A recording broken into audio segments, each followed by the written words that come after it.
Well, look, for me, it's never live life without the regrets. Be better than what you were the day before, and get out of your comfort zone.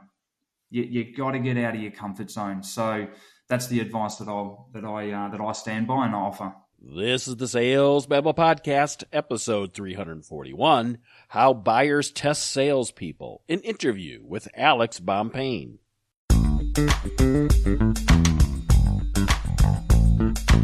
Welcome to Sales Babble, the podcast that shares selling secrets for non-sellers. And now your host, Pat Helmers.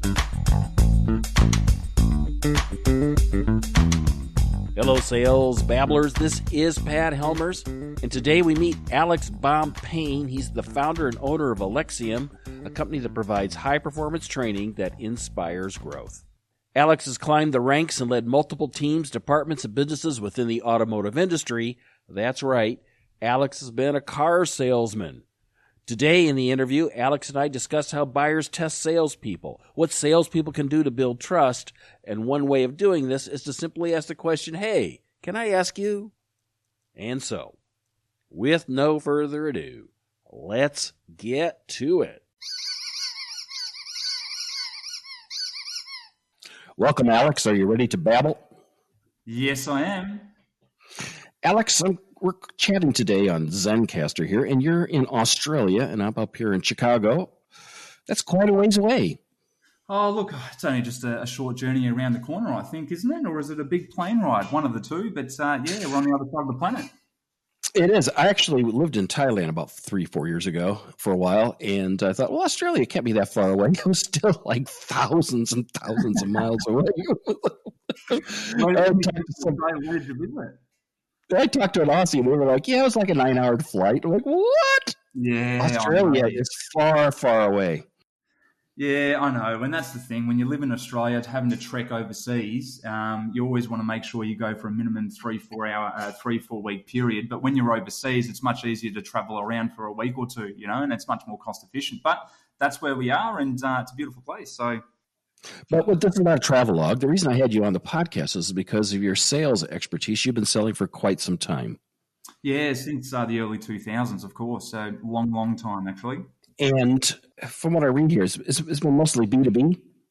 Well, look, it's actually been a little bit of both. Predominantly B2C, particularly in automotive sales, car sales, but have dabbled in B2B and IT and did a whole lot of door knocking as well in my early years. But since 03 to 07, predominantly in on the front line selling, and then after that into a management role, and then as recent as 15 into a management role where I'm looking over locations and a general management capacity. So it's a long history there, but the core is obviously always sales. So it's where it's led me today. So you've been doing this a long time, at least as long as I have been. Selling's changed quite a bit in 2002. Yeah. What do you think has been the biggest change in your mind? In the industry of sales, everyone talks about the golden years, right? Oh, the golden years. But the golden years was before the digital age. And so since 02, even in the early years where you had dial-up, websites weren't as prevalent as they are today. The amount of research that individuals can undertake prior to walking into a specific location or brand or whatever they're purchasing, is their level of knowledge, it far outweighs what it used to be back in early 2000s and certainly in the 90s. So the type of individual that walks into a retail shop or a business, they're well informed.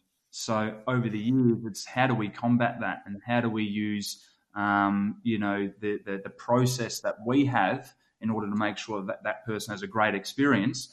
But also, at what I will say is that people also test salespeople. They always test them just to make sure that the knowledge that they're being given is exactly what they've been able to find from trusted third-party resources. So it's definitely changed. And I think the buying cycle is actually shorter than what it used to be in the past. That's for sure. Oh, you think so? Sorry? You think so, actually? Because yeah. I almost feel like in some regards the buying cycle is longer because people have so many more options now, and the level of trust is so much less that your greatest competition is doing nothing, and that's what's happening? Oh, look, definitely. If we talk about, say, the Australian market at the moment, right, and we talk about automotive, we're highly saturated. We've got more than 67 brands. I think the US have something like 35 brands, but your population's around 250 to 300 million. But we've got 67 brands, and our population is 25 million, thereabouts. So we're highly saturated, highly competitive. When I talk about the Australian market, yeah, you're right. There's a lot of options. But by the time the person actually reaches in this capacity, let's say a dealership, they have narrowed their search or their shopping list from 5, 6, 7 brands potentially down to 1 or 2 brands. So by the time they actually get to you, they're kind of at that tipping point where they just need a salesperson that the person actually trusts and gives them good information to help them reach an informed decision about the product. So, B2B might be a little bit different, certainly, because people may be investing more in terms of infrastructure and require a lot more research. But in B2C here, I think it's a little bit shorter. Well, let's keep talking about this whole idea of building trust. Yes. What are some of the things that you found works? Oh, look, I think, everyone, a lot of people say to me, Pat, what's the secret to selling, or, what's the one-liner that you have? And I always say to them this, I said, there is no special one-liner and there is no secret, but the one thing that you need to build is a solid foundation of trust. And let me just branch off for a second and go off on a slight tangent to objections, right? If you get an objection by a guest client customer and they say X, like I'm running short on time or the price is too high, then we've got to ask ourselves, is it a reflex objection? Is it they're deflecting you away from the actual truth, or is it the primary? And people throw objections based on the level of trust that they have with the salesperson that they're encountering. So that's why there is no hidden secret. It's all about trust and the integrity that you have as a salesperson. What do you think of this idea that objections are just really questions by the prospects that I don't understand. I would just like to learn more. I'm not really saying I don't want to buy it or giving you reasons I don't want to buy it. I just don't understand. Could you tell me more? Oh, mate, I definitely agree, Pat. For instance, if someone says to me, I'm running short on time, what does that actually mean? Does that mean they're not comfortable with the whole scenario? Do they feel like they're under pressure? Or is it actually a primary objection and they are actually running short on time? And I think in many cases, particularly when I was out on the showroom floor or B2B and someone would throw an objection, a lot of salespeople fall into this telling mode. So they just start telling the feature functions benefits again, and they forget to have a collaborative approach with the guest client or customer. And it needs to be a collaborative conversation to sort of weed out the reflex objection and get to the primary reason. So 100%, I agree. It's a question that we haven't solved their problem on.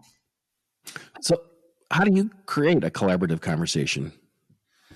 Well, look, I think, first of all, I think it's important to acknowledge and actively listen. I think, if you ask me again, what do I think is really important for a salesperson, internal and external awareness is definitely something that salespeople really need to take on board. And I say that because if you're not aware about how you're being perceived, and if you're not aware about some of maybe the mannerisms and pictures and tones and body language that the other person is projecting, then you can quite often misread or misconstrue the whole situation. So I just wanted to say that first.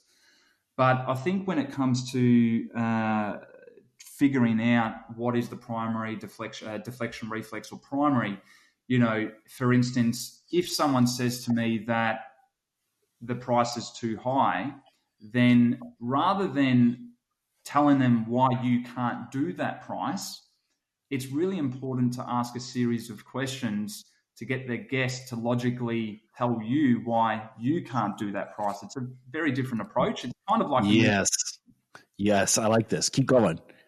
And I think it's really important to acknowledge it first. You have to acknowledge so the guest, customer, or client understands that you've heard it, you've listened to it. So thank you so much for letting me know that the price is too high. Let's say, for instance, in automotive. So then I would turn around, so I've acknowledged it, and then I would go into a form of interrupt patterns. One of them of which that I've labelled it as, Zig Ziglar's talked about pattern interrupt, but I've sort of branched out more into option interrupt, emotion interrupt, and thought interrupt. So something that I might do is, thank you, Pat, for letting me know that the price is too high. But Pat, can you tell me, can I ask you a couple of questions? Is that okay, Pat? And then you might say yes, right? So then I would ask a series of questions, and that might be, in your experience, you've owned a vehicle in the past before, Pat, is that right? And you would say yes. So when you sold that vehicle, where did you sell it? Did you sell it privately? Did you go to a dealer? Now, I will preface this that salespeople need to understand asking smart questions throughout the whole sales process. So very earlier on, I would have already established if that customer had a previous vehicle and they've sold it privately. So now I can play the chessboard. So then I would say, yep, you've had a vehicle in the past. I already know that you've sold it privately. Yep, so you've sold it privately. Did you sell it online? Yes. When you sold it online, what did you advertise it for? 25 grand. And what did you end up selling it for? 24 grand. Okay. So if I was a dealer and I called you up and offered you $19,000 at the time, would you have sold it to me? Now the customer's going to say no. So can you see that the person who owned this vehicle wouldn't have sold it to me for $5,000 less? Does that make sense, Pat? And so you're getting the guest to actually tell you why you can't do that price by getting them to link a story from a previous experience they've had that they wouldn't have done the same thing. So that's why we fall into this very thin film in the dollars and cents game. So it's just an interesting concept, and that's what Alexium's all about, trying to get people to think on their own feet and think very differently. Oh, so you just mentioned Alexium. Yeah. Yes, I did. I did, didn't I? Sorry. But I don't want to go there yet because I really want to build on this conversation you were having, asking smart questions. Yeah. Is that one of the struggles I think that people have with automotive selling is that it's commonly very transactional and not relational. Yeah. Because if you don't make a deal with that client, with that prospect, that customer, they're not clients, they're customers. If you don't make a deal that night, that day with them, you will never see them again. And in many cases, that's the truth. Yeah, agreed. And just sort of to leverage off that, I think the other thing I'll also mention as well, Pat, is that the types of individuals entering the workforce, certainly when I started, I'm 34, moving on to 35 now, is very different to the types of individuals that are coming into the workforce now. So what I mean by that, we're talking about generational differences. And so the world, manufacturers, businesses, they're all talking about this whole customer service, customer experience. We've got to provide people with the utmost best customer experience. The problem with that is that the people entering the workforce in today's age, well, I would say in Australia, I couldn't quite say around the world, but I would argue that there's been a significant de-investment in training. And what's happened is this generational change in people entering the workforce now haven't had this training on sales and how to effectively communicate with others, right? And what's happened is that customer experience just becomes numb because that they kind of don't understand or grasp the concept as a byproduct of not being trained in providing or communicating to others. Because customer experience, in my view, is all about communication, effective communication, and doing what you say you're actually going to do. So I just wanted to sort of leverage off what you just said. Yeah, and although quite honestly, I don't know if there's ever been a significant amount of training around selling unless you're a Fortune 500 company. Yeah. If you're a big organization, they can afford to do things like that. Yes. But you'd be surprised how many people and how many guests here on Sales Babble have figured it out on their own. Well, see, that's the difference between someone, and look, a lot of the things that I've come up with is trial and error, experience. Certainly, I've had a really good foundation at the start with a whole bunch of training, but I've also been the type of person, because I've got an athletic background. I played soccer for 20 years, so I was always the type of person to push beyond the boundaries and continue pushing, right? So I knew if I wasn't being different or learning something new, I was always going to be or conform with the status quo. So you've got those people, right? But there are a lot of people who don't do that. And those people can also be great as well. They just need the training and someone to help and support them. So training is a skill set, and sales is a skill set. Everyone can be a great salesperson. They just need to be shown the way. Yeah. And that's what you're trying to do with Alexium. So why don't you tell us what Alexium is? It's actually something you're just starting right now, correct? Yeah, I started it in July last year, 1st of July. After being in sales for such a long time and in management roles, my passion for people and growth grew. But I kind of thought to myself, well, all the training sessions I went to, what's going to be my point of difference? And a lot of trainers, or many trainers, specifically the ones that I encountered, they've got great content. I can't deny that. But what happens is they supply the content and that's it. And then the salesperson or individual is left to their own devices. And I have a massive problem with that, because I think I said it earlier, is that, there are either people that push themselves but there is also a lot more people who don't push themselves to grow. So what's my niche? The niche is we're a business that actually provides a measurable return on investment, and we do that by implementing our content and making sure that it's being used in real world scenarios, and these methods are used on real customers. So that's how we're able to quantify and measure the business's return on investment by the training and its application. But the other difference is you can provide someone with all the tools. So in essence, there's the old saying, you can bring a horse to water, but you can't make it drink from it. What I want to do, or what we have been able to do, is actually provide a skill set to salespeople that allows them to open up their mind and think differently.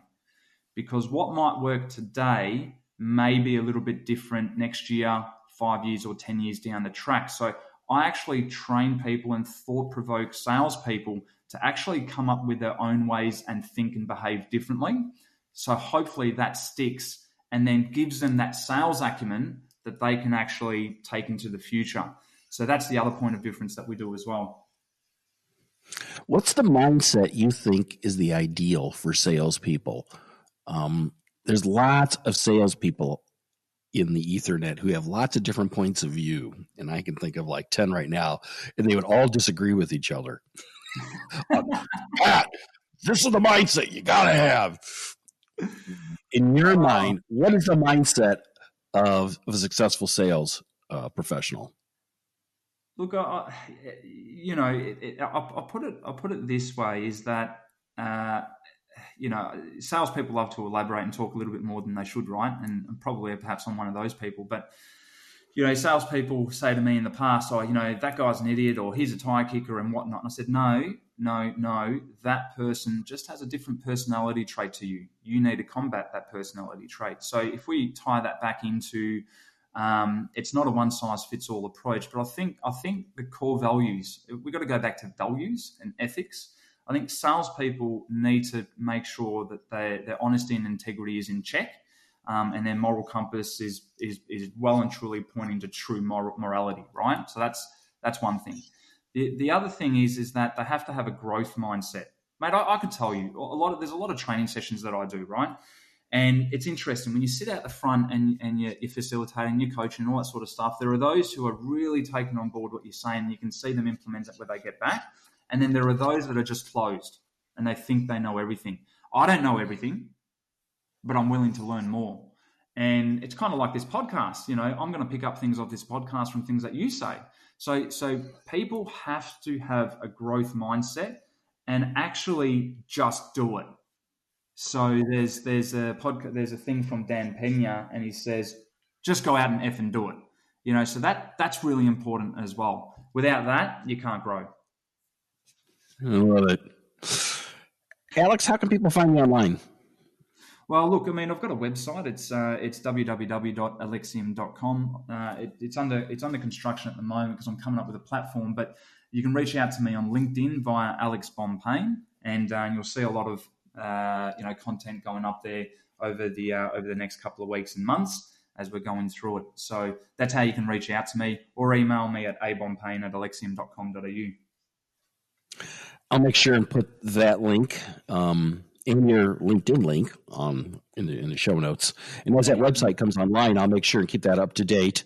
If you could leave us with one piece of advice that our listeners could take action on this week, what would that be? Well, look, for me, it's never live life without the regrets. Be better than what you were the day before, and get out of your comfort zone. You got to get out of your comfort zone. So that's the advice that I stand by and offer. I love that. Get comfortable. Get comfortable being uncomfortable. I totally agree with that. Yes. So they're the core values I've always lived by, and you just got to go out and do it. So hopefully people take that on board and try and build that into their own value set. Awesome. Alex, thank you very much for taking a moment to babble with us here on Sales Babble. I really appreciate it. I really appreciate it too, Pat, and hopefully I can come on board next time and we continue to chat as well. Absolutely. Well, thanks for that, Pat. To learn more about our guest, go to the show notes at www.salesbabble.com, and you can find this episode and all the show notes for past episodes right on the homepage. Now, one of the best ways people hear about Sales Babble is from listener reviews. If you could go to your favorite podcast app and leave us a 5-star comment, that would be really great, because word of mouth is how podcasts spread. If you have a question or a comment about this episode or any episode, don't hesitate to reach out by clicking on the Babble Me button right on the website. Love to hear what you think. That's all we've got for today, so until next Tuesday, take care and have a highly successful and a profitable selling day.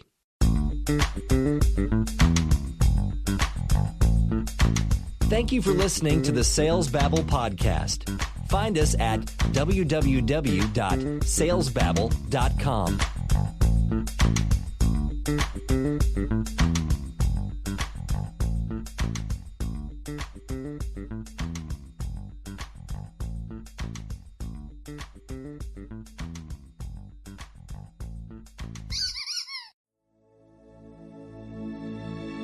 This is a production of Habanero Media.